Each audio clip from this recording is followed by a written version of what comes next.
इमरान खान ने वज़ीर आज़म होते हुए इसी पीडीएम को इजाज़त दी कि आए यहाँ पर आके आप तकरीरें करना चाहते हैं और अपने बंदे लेके आना चाहते हैं तो बेशक इधर आ जाएं। और वहाँ पे वो रिकॉर्ड का हिस्सा हैं तकरीरें हुई।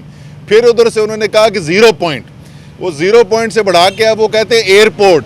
अब वो शायद एयरपोर्ट की ख़ास तौर पर सिक्योरिटी इसलिए करना चाहते हैं कि इनके भागने का वक्त करीब आ रहा है, तो एयरपोर्ट की तो उनको दस्तरस चाहिए होगी ना बेचारों को। तो थोड़ा सा ये ज़रा खौफज़दा लोग जो है ना, इनके ऊपर ज़्यादा हाथ हल्का ज़रा सा रखा करें। वक्त इनका ख़त्म होने वाला है। कौम एक तरफ खड़ी हो गई है। फ़ैसला अब रियासत ने करना है कि क्या कौम जो हमेशा रियासत के साथ खड़ी होती रही है, क्या रियासत आज कौम के साथ खड़ी होगी? क्या सुप्रीम कोर्ट इंसाफ दिलाएगा?